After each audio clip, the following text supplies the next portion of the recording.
Hi, I'm not going to give a preparatory speech, except to say it's really nice to be back. And the year I graduated from Harvard from the Kennedy School was 1988. I realize that that dates me. So this is only the second time I've been back since then, and it's a huge pleasure. And it's an honor to have been invited to moderate at this conference. I can only say 25 years ago, we could never have put something like this together, completely inconceivable. So I'm really impressed. I do organizing conferences for a living now at the German Marshall Fund. And by the way, I didn't run the German Marshall Fund, I ran the Berlin office. And I'm a fellow at the Berlin office, just so this doesn't get back to my boss in Washington. I would also like to thank the Konrad Adenauer Foundation for sponsoring this panel, which I think really is a great idea. As Victoria said, I did a fair amount of reporting throughout the 2000s and in fact the late 90s on military interventions and humanitarian crises, and developed a great deal of, I have to say, respect for the serving military, which is why I want to start off this discussion by saying thank you to both of you. Thank you for serving. Thank you for serving our nations, and I think that's something that can't be said often enough.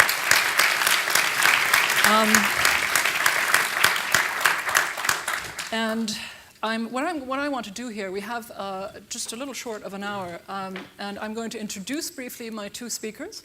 Then we're going to show you through two shameless promo videos for the armed forces, but really not so much so you can all go sign up for it immediately, which I'm guessing, there wouldn't be that much of a market here in this room.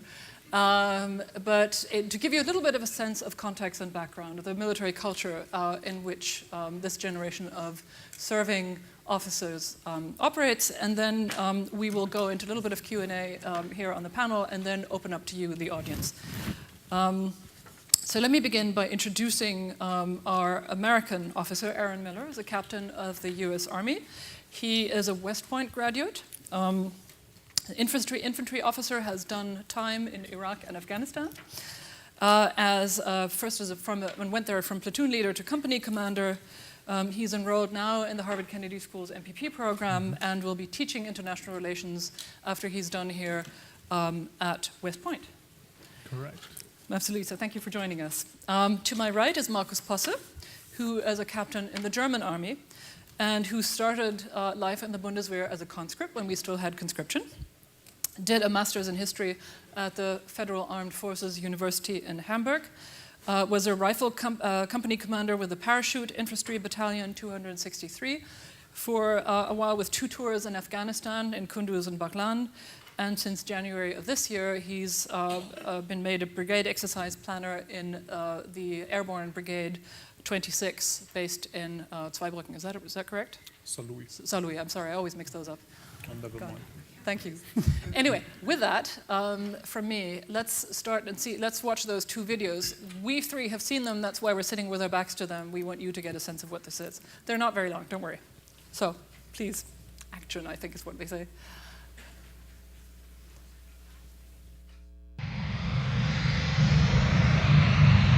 Zwei erstklassige Ausbildungen. 2 anspruchsvolle Berufe.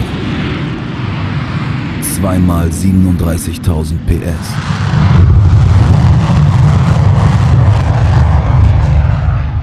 Wenn das kein Karriereschub ist. Fliegerische Ausbildung plus Studium und Gehalt von Anfang an. Als Pilotin oder Pilot in der Offizierlaufbahn bei Heer, Luftwaffe oder Marine. Jetzt bewerben. Bundeswehr. Karriere mit Zukunft. Something I should have said in advance. This is a video from 2000. It was obviously a Luftwaffe promotion video. I realize that there are some people here who don't think that the Luftwaffe is a military service. We won't go into that. But now we'll see the American Army video called Army Strong, which is from 2006. Please.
is necessary still.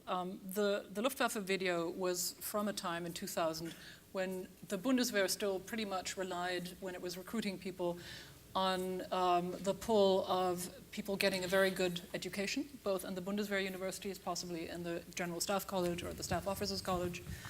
And when combat service was still very much the exception. As we now know, it is the other way around. Combat service is currently the normality of the Bundeswehr, which was never configured for this, it has to be said, which has been adapting on the fly over the last decade or two to this new reality. And there have been recent Bundeswehr recruitment videos, one of which was as notoriously pulled, but can still be found on YouTube if you Google for it, which was much more like the American video that we've just seen.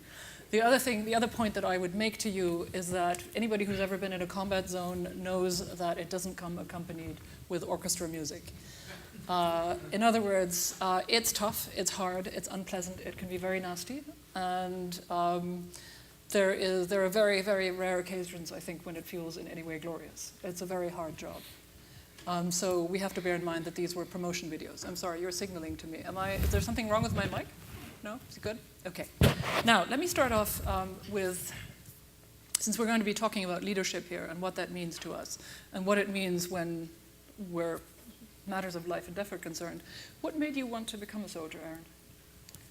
I think I might be the exception to the rule. In the first grade I wanted to join. I actually got in trouble, well, maybe not really in trouble, but they had parents' night and they come meet your teacher, and I drew up a little book about what I wanted to do. And I wanted to be a Marine, and my parents had a serious talk with me about that. But I think Well, and you maybe, didn't. yeah, well, maybe it was a little rebellion. But I think what you saw in the video does speak to a little bit why you might be attracted to it. I did enjoy history a lot growing up and read exclusively about Vietnam. That was my favorite topic to learn about. And I think one of the things that attracted me was people kind of something bigger than themselves, putting something ahead of themselves, and the idea that, you know, maybe at a certain level, it's to be a man is to be dirty, you know, grimy, covered in sweat, and doing something real, real hard and getting through it to the end with a lot of other people. So maybe that's a younger perspective. I still hold it. That was a better Army Strong video than most of them, I will be honest. So, but Okay, thank you very much. How about you, Captain Posse? Well, in the beginning, it was quite simple. After my A-levels, I got a letter from the Army administration. They said, well, listen, boy, you've got your A-levels. You're reporting at the barracks on September 1st, 1999. And since they were threatening me with the military police, I went. So the question is, why did you stay? Okay. Well, I quite liked it from the beginning. I liked, and I still do like, the idea of serving your country, as Aaron said. I liked the training. I liked the sports. I liked what my superiors were doing, planning, training, making decisions. Being an officer is also a job which offers quite a spectrum.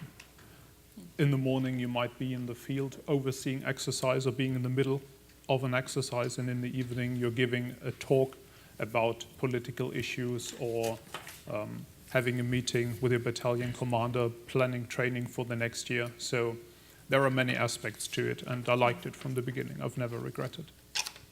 Okay. Well, let's then move on to what you've been doing for the last couple of years, which is spending a significant time and incurring significant risks in the combat zone. Both of you, perhaps the question to you first, did your training in your first years as an officer prepare you in any adequate way for what it was like to arrive in Afghanistan and to be at a time, of course, when the Bundeswehr, unlike the first couple of years that we were in Afghanistan, actually really was in sustained, serious combat in the north? Funnily enough, it did. Mm-hmm. Because when I received my officer training from around 2000 until 2003, the scenario in which the training was set was still very much the scenario of the Cold War. Mm. Platoons, companies, battalions encountering each other. And in my officer training, there was very little of the then reality of missions abroad. So there was nothing about checkpoints in Bosnia. There was nothing about patrolling Kosovo. So since the training was in a way detached from the then reality, it was adequate to what was to come. So yes, I was prepared for that. Mm-hmm. How about you? I do think it prepared. I know when I was taking my initial training, you don't necessarily see the application of what you're learning, but I am a firm believer in what the Army did to prepare me. There's a particular school, Ranger School, which focuses on small unit leadership in austere conditions. They can't shoot at you, but they try and do everything else they can to replicate a stressful environment for decision making. And I think they did an effective job doing that. I do also firmly believe in you get your initial training, but when you get out to your actual unit, you go through rigorous training, and that's what really helps cement you inside of a leadership role with the rest of your unit and takes you through very specific scenarios. I will say when I started West Point, the focus was still a post-Cold War era. There was a little more discussion about peacekeeping is what they discussed at the time, and stability operations. Nation building. Yeah, exactly. I think in Iraq that was one of the big focuses, and one of I wanted to go to Afghanistan because there was a more traditional infantry fight, and I did, in the eastern portion of that country, I do agree, but I think all the training did a very good job of preparing us. Okay. By the way, I'm not a sort of military police interrogator here. If you want to either, interrupt when I'm, or add something, just, we're supposed to be having a conversation here. It's not me questioning you. Let me go right into that. Surely there must have been surprises in both in Iraq and Afghanistan, things that you experienced that you hadn't been prepared for, even if your training was good. Mm-hmm. I don't think, two things that distinctly come to mind. IED is an improvised explosive device. The first time that blew up in front of me, that was a very eye-opening situation, and I think that's where you go from the videos you saw and those kind of martial feelings to like, holy crap, that somebody's actually trying to kill me. And then the second one that came soon thereafter, I had, I'm sure, enlisted officers and NCOs are very strong inside of the German Army. They are the backbone of the American Army. Somebody hit me and was like, hey, what are we doing now? I was like, yep, okay, hey, go do these things. I sent them off to clear some buildings. And I remember watching that ramp come down of the vehicle in front of me and just wondering if there was another bomb that was going to blow up the soldiers that ran out of the back. And so it was kind of a, hey, somebody's trying to kill me, and then, hey, I'm responsible for these other people's lives. And I think that was a huge shift. I know the first time I went out in sector in Iraq, I videotaped myself putting a bullet into the chamber of my gun. I was super excited, always wanted to do it. And then with that first IED, there was a very, very distinct shift that I know the training centers do a great job of replicating it, but there is absolutely nothing to replace the original experience. So. And that's when your life shifts into a different gear. At least reality kicks in. Yeah, really reared its head. Yeah. So. Sure. Okay. How about you? What surprised you? Well, I agree with what Aaron said. The first contact you have is rather surrealistic. Preparation, the training prior to the deployment was very good as well. But when you're in your first contact, you're being shot at, and the bullets are zipping past your ears, and everyone's looking at you as the company commander and say, hey boss, what next? Then this is something you cannot prepare for, and it's a tough awakening. Perhaps you could describe, because most people here, I'm assuming, have not been in similar situations, and while I've been in combat zones, have been lucky enough to be able to keep to the back of things. Can you perhaps describe a little more physically just what the kind of situation you would have been in? Were you in an armored car? Were you on foot? Were you going out on daily patrols? What was this like? Well, talking about the first contact we had. Or in general then, later. Well, on that day, our task as a company was to clear a route which we suspected to be full of mines and IEDs. So I went forward with 2 platoons at night. We infiltrated the area, set up security perimeters, and everything went okay. The search for the IED started, and at some point the Taliban just opened up on us. So we were on foot. I was among my men. And yes, as I had calculated, we were in the main effort, and we took quite a lot of fire from several directions, and that was rather surrealistic. You can be prepared for that prior to deployment on a theoretical level, but the real thing is totally different. Tell me something. You were in Afghanistan for how long a time?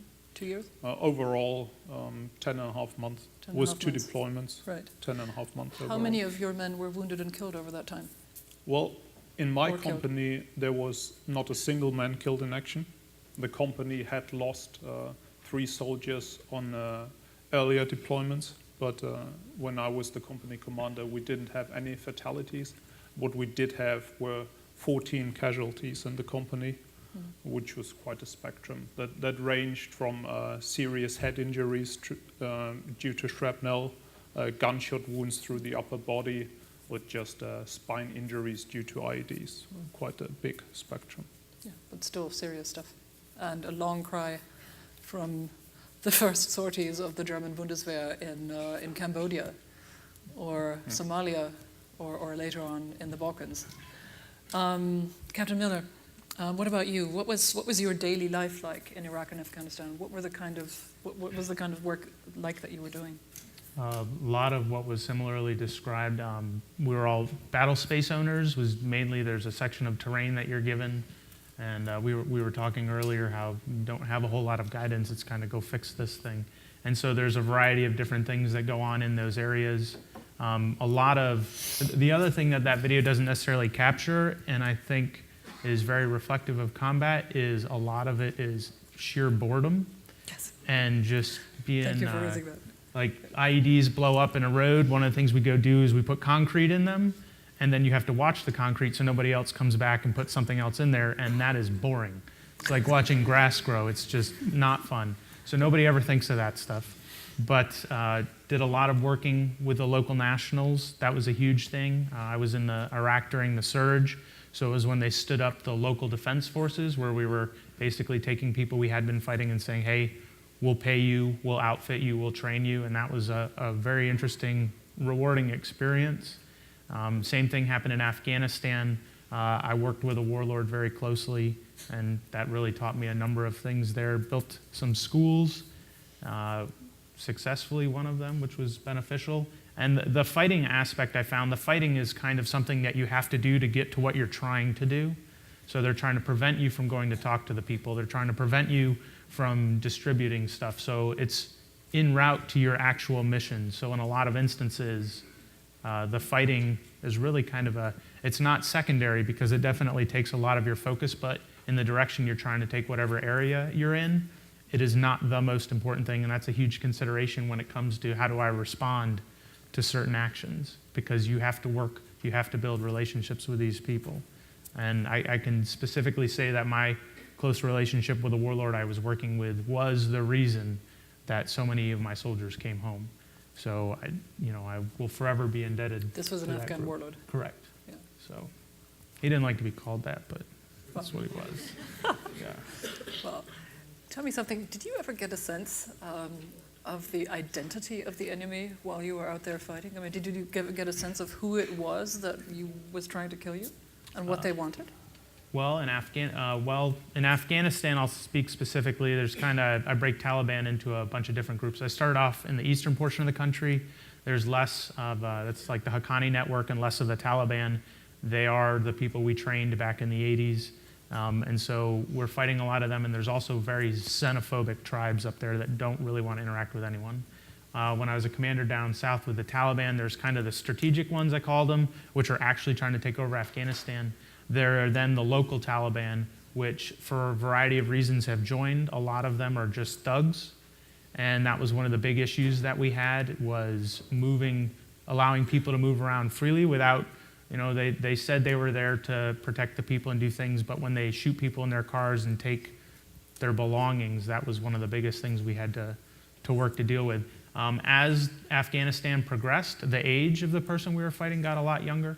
You hear about these night raids all the time, which are highly successful and I think vital. These things have reduced the leadership capability inside of the Taliban with great effect, but that does mean somebody always steps up. These people have been at war for 30 plus years. The warlord I worked with started carrying weapons when he was 3 years old. So, I mean, they're very, very capable. But you do see a degradation in their skill level as they get younger. Aaron, why was the warlord working with you? I think one of the things you look at, I wonder if when the US invaded Afghanistan if the cards just hit the table at a certain area and he found himself on the wrong side. I know during the Russian era, I was told all the time an Afghan family would send a couple people to Pakistan, put somebody in the Russian army, put somebody in the Afghan army, put somebody, send them to the United States. They just kind of hedge their bets.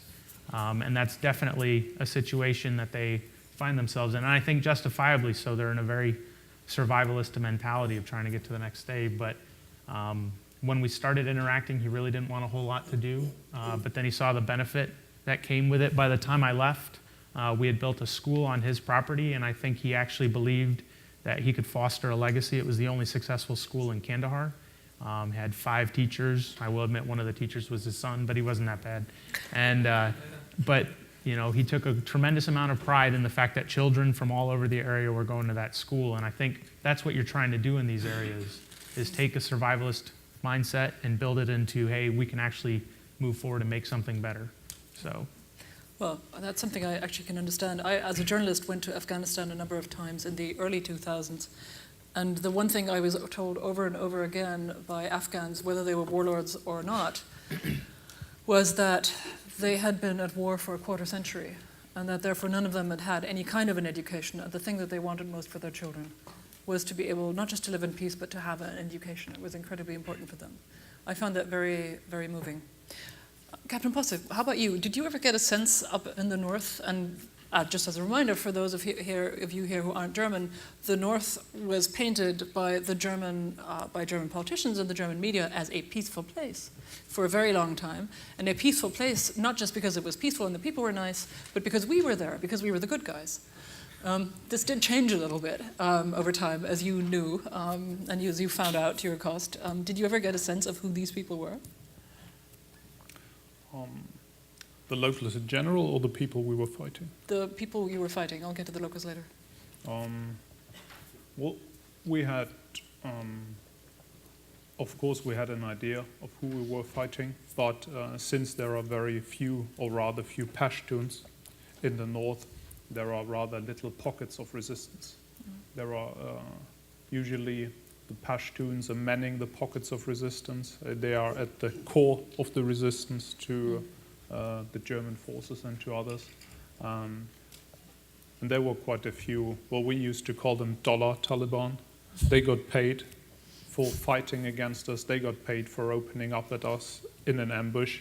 But their motivation was not as strong. So we had a rough idea who we were fighting, and it was very obvious that the insurgency didn't have such strong support in the local population as might be the case in other areas of Afghanistan. That's what we felt quite clearly. All right. Let me move to another area of concern, which is, did you have a sense of the, how do I put this, larger military and political purpose that you were fighting for? I mean, what was your larger mission as you thought of it, besides not getting killed, and besides securing areas and letting the locals there live in peace and go about their daily business? Did you have a sense of being fitting into a larger scheme of things that made sense to you?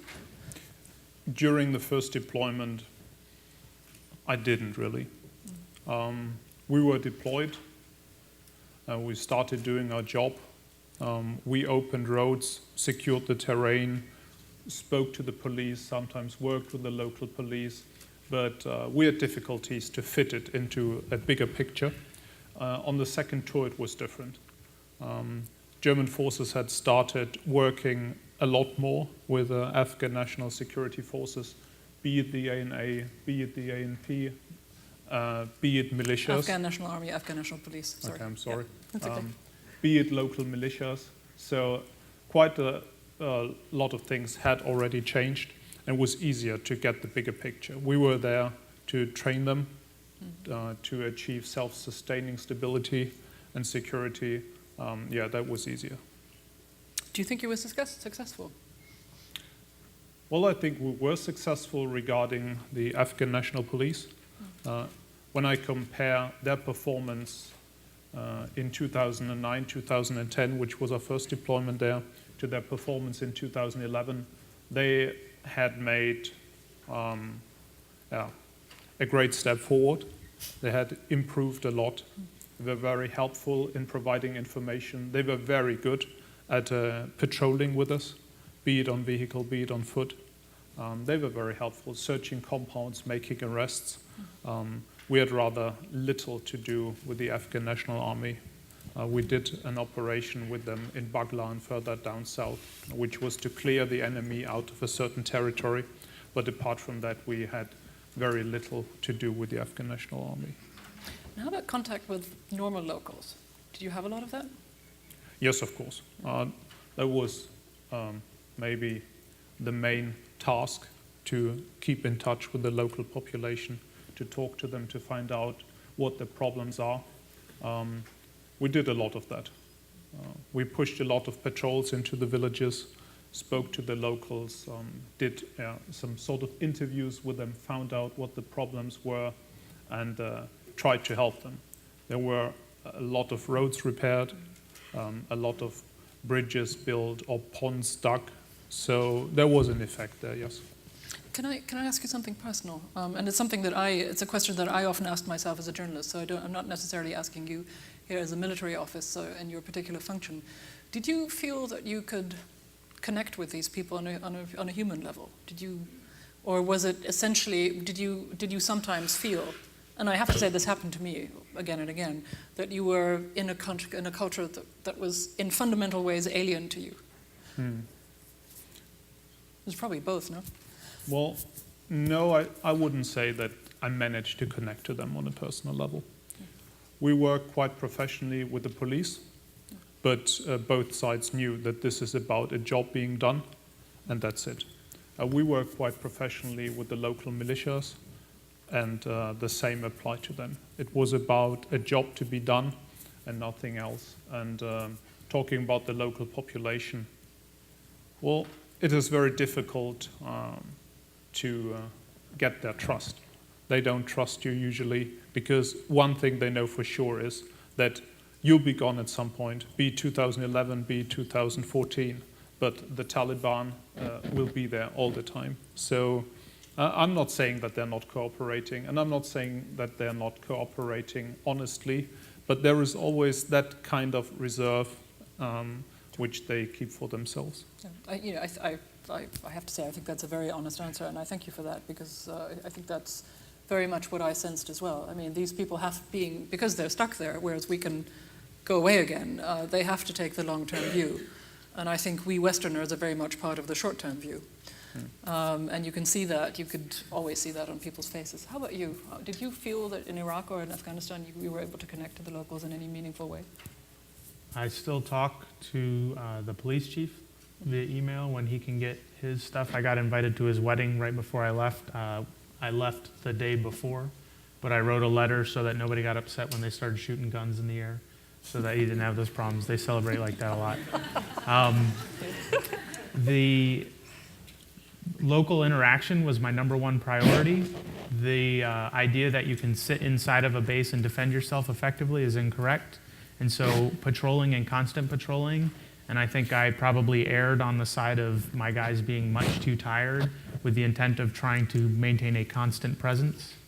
And that slowly over time built, because I completely agree, there's this huge reluctance to work with you because you will leave. I built a brand new base in a portion of Afghanistan. We had been the first anybody there, I think, since 2002. And so there was remnants of what had happened before, and so they were not inclined to work with us. It ended up being the #1 enemy in the area for us. His father lived in the town. We found this out, but the biggest focus was to figure out the different kind of power structures, because even within certain tribes, you have one group that's better than the other one, that there's this whole kind of fluid organization going on in there, and to identify that and be able to empower the correct people. That was something that happened in Iraq, was because somebody will always come up to you and say, I can show you all the IEDs, I can bring to you all the people, I can distribute all the money, I can do everything. And what I learned there was that typically that's the weakest person who realizes when he pals up with the United States or another element, he's going to become much more powerful, which then creates a ton of problems in the area you're trying to secure. The my warlord, his name was Haji Ghani. He gave me his ring from the one Hajj he had made before he left. And I genuinely some of the best people I've ever met. There are amazing people amongst the Afghans, and I think it makes it all the more amazing that such a good human being develops in such a bad situation. So there's a lot of, I think, positives in that one. There is still a lot of reluctance on the group, but typically, if you can get the leader to agree with you, the rest of the tribe will come along without too much trouble. And that was something towards the end that we stopped getting blown up because everybody felt comfortable enough telling us where all the bombs were. So we went from losing 2 vehicles a week, which was really bad, to finding a bomb every 2 or 3 days with the proper, like putting another bomb on top of it and blowing it up so we didn't get hit. So. Can I ask you something? When I was traveling in combat zones, it often struck me that for Western military, moving in tribal cultures was actually kind of not just interesting, but kind of fun, because there is something very tribal about military culture. Mm-hmm. Did you feel a sense of commonality, maybe? Well, I always thought that the U.S. should kind of act like you're the biggest, baddest tribe around, and then you'll be fine. And it kind of works. It really does. And then you look at, the demographic of soldiers. I remember I had a lot of soldiers who were inner city thugs in certain areas, had gotten the option, you can go to war or you can go to jail, and they picked it. And they were amazing.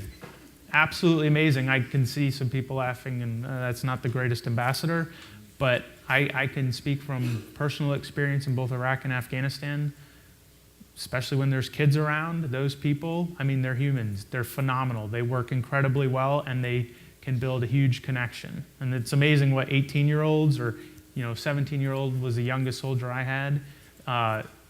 There's a lot of commonality in age there. And kids love kids. Sure. So. Well, I guess that's an important part of the story. Captain Posse, how about you? It's one of the other things that I've noticed when interacting with people living in tribal cultures is that they have very strong notions of obligation, of hospitality, of honor, all of which I think speak to a soldier's mentality, particularly the honor part and the willingness to sacrifice yourself for the people whom you are bound to. Did that strike a chord? Yeah, that's true. We got several invitations for dinner. Of course, we accepted many of them whenever we could find the time, because we all knew, my platoon commanders knew, and I knew how important it is to react to that hospitality in a positive way. I think accepting an invitation for dinner can be much more useful than talking for about 2 or 3 hours about future projects. It's usually the door opener, sitting down with the locals, having tea, having dinner with them. Yes, I've experienced that as well, and my soldiers as well. It's the combat equivalent of the business lunch, I think, most of the entrepreneurs here. Probably. Most of the entrepreneurs here. Sorry? They often have better food than we have, so it was a win-win. So they have vegetables. It's key. This is true. Okay, let me get to a slightly more tricky area. And we've talked a little about this beforehand, and I also know this from sort of my many interactions with soldiers. It's spending time, significant time in a combat zone is, as I think all three of us know, is a life-changing experience. And it can be quite difficult to reintegrate oneself, both in one's military command structures, because I've been told by many officers and, in fact, enlisted soldiers that one's superiors just don't get it. Did you have that feeling? Personally, I was quite lucky because the battalion... That's a careful distinction.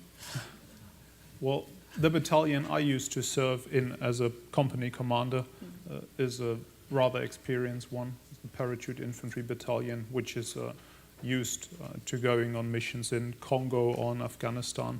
So everyone in the battalion knew about the realities of the combat zone, and my battalion commander as well, because on the second deployment he was my actual boss in theater as well. So I personally was quite lucky with that. Okay, how about you? Did you get the sense that people, Yeah, your commanding officers just didn't know what you had done? Is that true? No, I don't. I think, so by the time I made it to Afghanistan, we've had a generation of officers that had started in Iraq and an invasion in Afghanistan, so there was a lot of growth that had happened inside of the ranks ahead of time. There definitely is a issue. It's very easy to get focused on your little piece of the pie and not completely understand the bigger picture. I think they were very accommodating. One of the things I enjoyed about Afghanistan and being deployed, I do like being deployed more than I do being back in the States when I'm in the military, because it's kind of, here's what I want you to do, here's some tools to go do it with, and they just let you do it, and I really enjoy that. When you get back to the States, there's a lot more direction, because you have to go through, I don't like that. But the direction or the administration? The administration, paperwork, it's not my favorite. I'm working on it though. Okay. Have to write papers. Yeah, I'll say. I should think so. Okay, I'm conscious of the passage of time, and I want you all to be able to ask questions and presumably get some answers. I just ask you, there are two microphones wandering around this room. If you have a question or a comment, make it short, and please identify yourself with name and affiliation. That would be great. Okay, Jan Techo over here, then the lady behind him. Thank you very much. Jan Techo from Carnegie Europe in Brussels. I have a... It's not on? Okay. Should be on. Try again. Try again.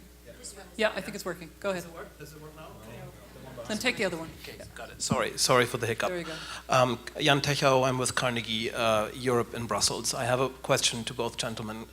Constanze asked earlier about the wider military context and whether you in your specific deployment were aware of it and could make sense of the wider, military kind of framework that you were operating in. Now, my question is concerning the wider political framework that you were operating in. Obviously, this is a political mission with a political aim in mind, and there's a huge debate going on in both society. It's about whether it's good, whether we're going anywhere. Did you feel that your work was connected to that debate at home, and that the debate at home reflected the kind of stuff that you were doing and the outcome of what you were doing? Thank you. Let's take the second question for now, and then let you both answer. Ma'am? Thank you. Louise Drucker at law school, before 30 years with UNHCR. And I wanted to ask two small questions, and feel free not to answer the second. The first is the cooperation, civil-military cooperation, which you have been talking about. And do you feel that in the course of the last decade, that you have been directly involved, there is a coming together between the civilian humanitarians and the military humanitarians, because in a way you do a lot of humanitarian work, that you have a better understanding, because by definition there is a different chain of command between the humanitarian civilian and the military civilian. So that's number one. The second is, in both scenarios, Iraq and Afghanistan, but especially I remind you of the film Iraq on Sale of 2004, which was showing that there was a proportion of 1-to-1 foreign soldier and private military firms from several companies. I won't name them here. Would you have a possibility to comment on that? Because we in the scholarly community in political science and law have been struggling with the danger associated having private military firms out there supposedly serving some services, and if there are deaths, they're being unaccounted for in the home governments when they come back. But could you pinpoint to some positive experience and outlooks for the future on that particular front? Thank you. Okay, so let me try and summarize the larger political picture. Yeah, what sense, did you get a sense that that was a viable, a doable mission? Then civil-military relations over time, and finally the role of private military security providers. Do you want to start, Maren? Too easy. The wider political one, again, I think it's easy to become very focused on what you're doing. And I think we mentioned about reintegration when you get back home, and there's definitely a culture shock associated with hearing the discussion vice what you were doing and wondering if maybe you weren't contributing to anything important. So I think there's definitely an adjustment to that. I think I had personally a better appreciation for it, but communicating that to my soldiers could be very, very difficult. And when they think of something like, well, you know, people are saying this is not worthwhile, why did my friend just die? I don't understand the connection between those two things. And I don't think I ever got good at doing that. But it's something you try and work through, and I think there's a lot of pride that comes from this whole thing. I will say my experiences in Iraq and Afghanistan in connection to the political processes, my hope is I have learned a tremendous amount there, and hopefully I can take that learning and understanding and contribute to the political process in the future as someone who's actually experienced these types of things. So I don't know if you want to field that or if that answered your question. How about you? Go ahead. Well, talking about the bigger political picture, I think it's rather easy to understand intellectually where we're going there. On a strategic, on a political level, it's about training the Afghan National Security Forces to be able to, to maintain a self-sustaining stability.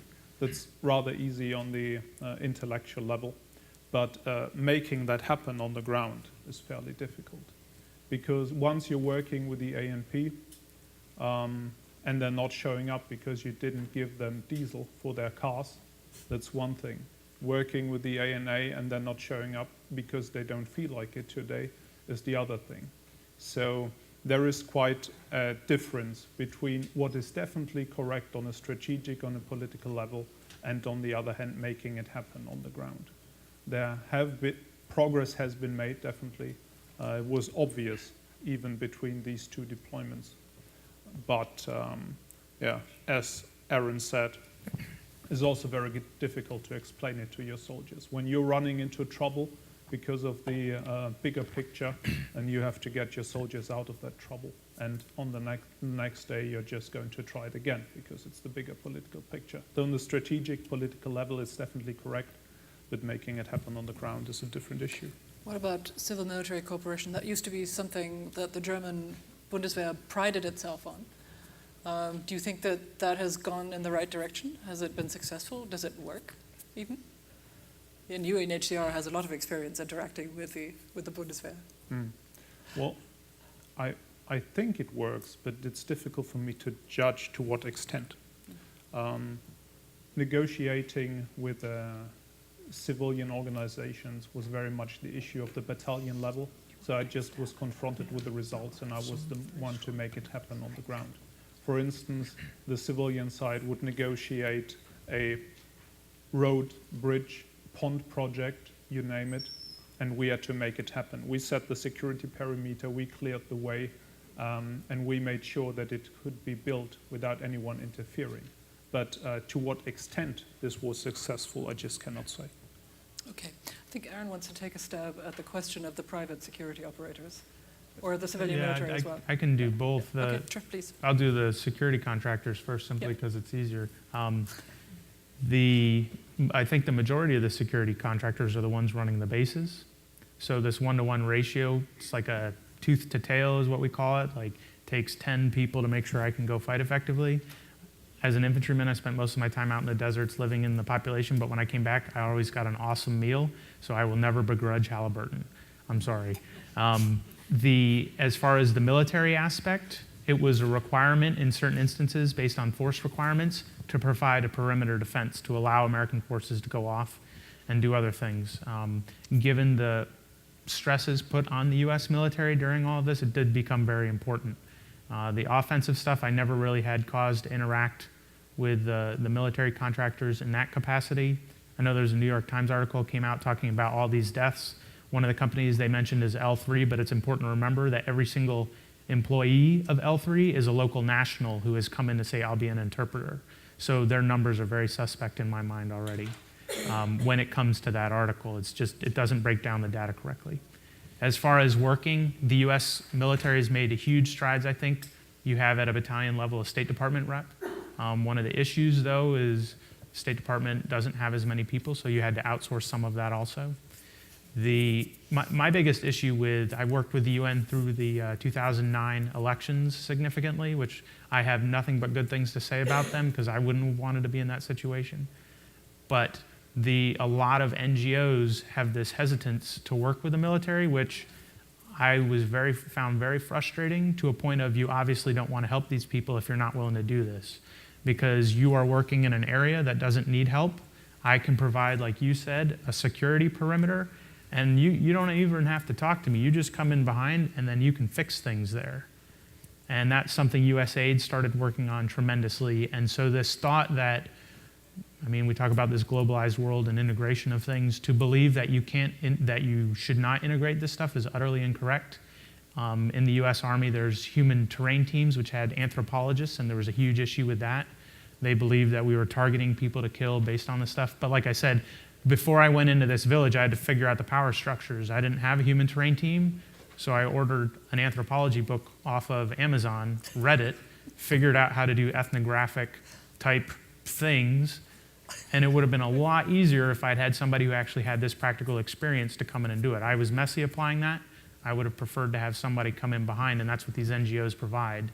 I think that combination will not go away. It will only be more important. And in combat zones, the NGOs that didn't want to work with us were the ones we had to go rescue after they went to an area that actually needed help. So it was always entertaining to be like, hey, how's it going? I remember talking to you. Come on, let's leave. Because you're having a lot of problems right now. So I don't have a lot of sympathy for a group that says they want to help but aren't willing to work together with others, because that in the end is the biggest thing. It's just, I have a gun. So, and I understand the concerns with that, but anyway. All right. Right. My first question is over there, then I'll take this one, and we'll take a round of three and then see how far we go. Actually, I only have 6 more minutes, I see here. I'm really sorry. I'm going to have to leave it at that, these three. So the gentleman over here, sorry, with a beard. Yes, thank you. Yes, my name is Thomas Smith. I'm a retired U.S. Army colonel. When I was at the Kennedy School, well before you, in the late 70s, I was a little apprehensive when I came here about studying national security issues at the end of the Vietnam War. But I was pleasantly surprised in the atmosphere that existed then and has existed ever since in terms of the study of national security. But my point is that during that period, those many years that I was in the Army changed a lot. I mean, the demise of the Soviet Union and Desert Storm was the last major confrontation that we've seen in a while. So I would posit that in the next 10 or 20 years, if you guys stay in the service, you'll see a lot of changes in missions and venues and that sort of thing. But probably what won't change is the challenges of leadership. And you've spoken about the leadership challenges you faced at what I would call the grassroots as a lieutenant or captain. But I know you also formed some opinions about leadership at higher levels, and I'd like to hear a few of your thoughts about leadership at higher levels and some of the good things and bad things that you saw in terms of that sort of different venue. Thank you for asking one of my questions. Let me quickly ask you one of my leftover questions. Let me quickly ask you, these two ladies here, and if I could ask you, I know this isn't fair, but to make your comments or questions as brief as possible so that we can give our speakers time to answer. Thank you. My name is Neldin Jakababa. I'm an Indonesia research fellow at the Kennedy School, and I'm a psychologist, so my question comes from that.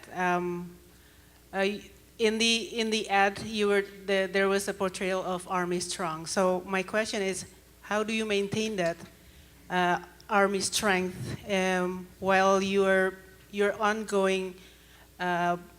You are experiencing ongoing stress in the field.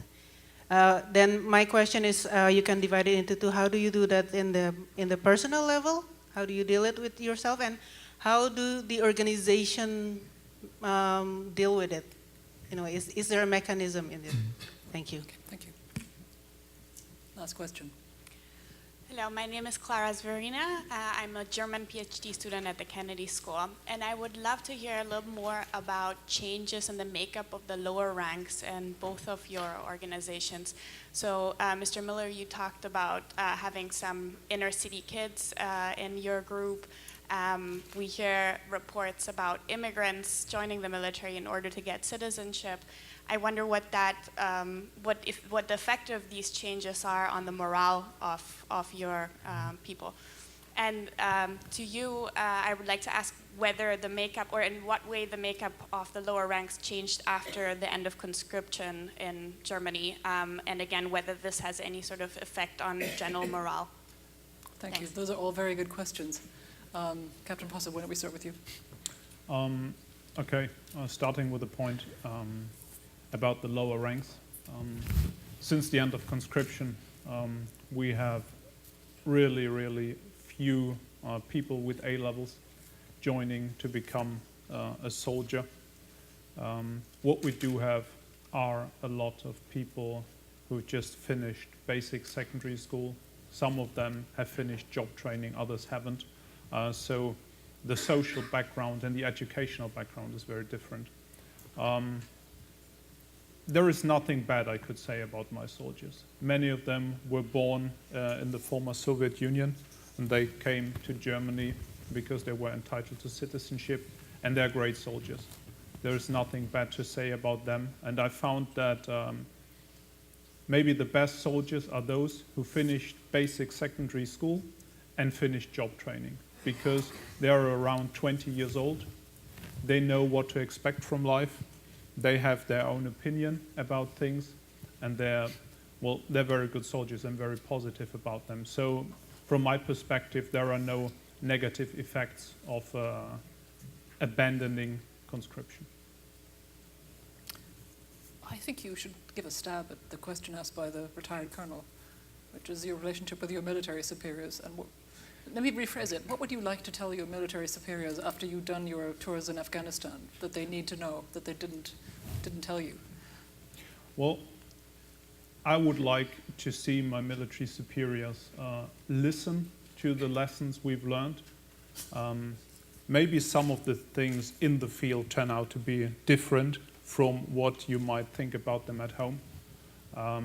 Well, I don't think we have the time to discuss that at length, but if they were just willing to listen to what we have to say, the junior officers who were in the combat zone, who used to lead, I think the Army would greatly benefit from that. If we put more emphasis on what's the core of the job, what do I need to do it, what kind of support do junior officers need to do it, and maybe focus less on issues regarding dress codes or philosophical standards. Okay, thank you very much. Those were very clear words. Aaron, over to you. I would echo everything that was said about you have a generation that's grown up learning, been platoon leaders, commanders in combat. That's the core building block of the military. That needs to be the group that's listened to. There's a lot of experience. You hear people talk about how much experience and how much responsibility these people have that older generations never had. I would agree that listen, there's a lot of lessons that we need to make sure we don't lose.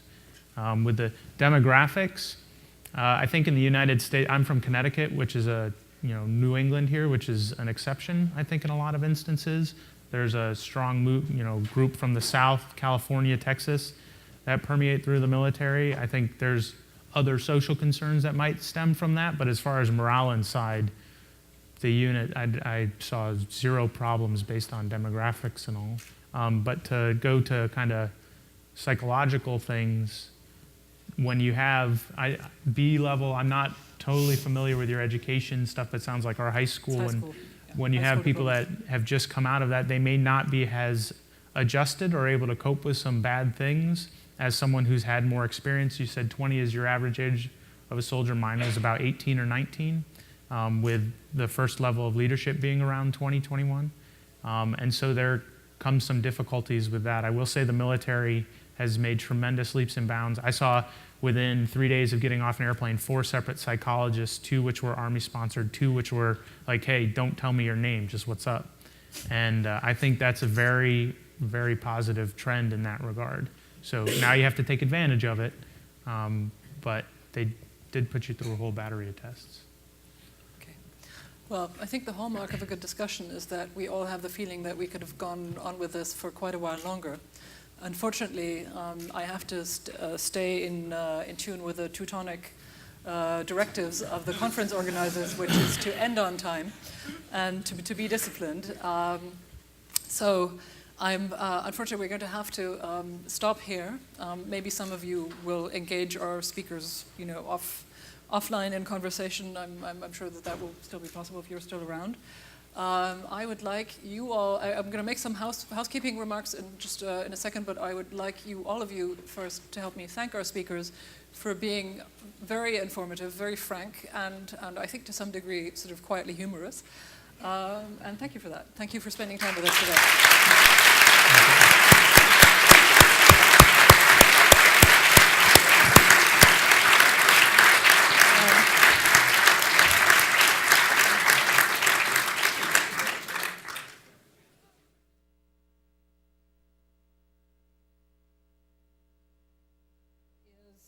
As you know, in the place we've already been.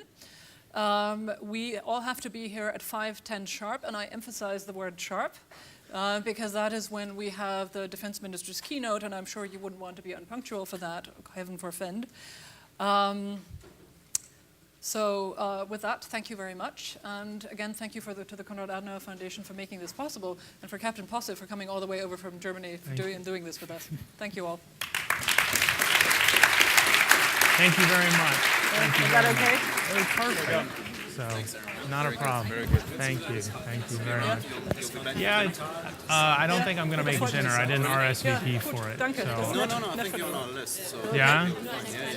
I don't know if I'm going to make it. So, yeah, I might be going out for dinner with my girlfriend or some of her friends. But I'm going to hang around. How much longer until the next thing kicks off? Okay. Hey, Yeah. thanks, and I'll see you.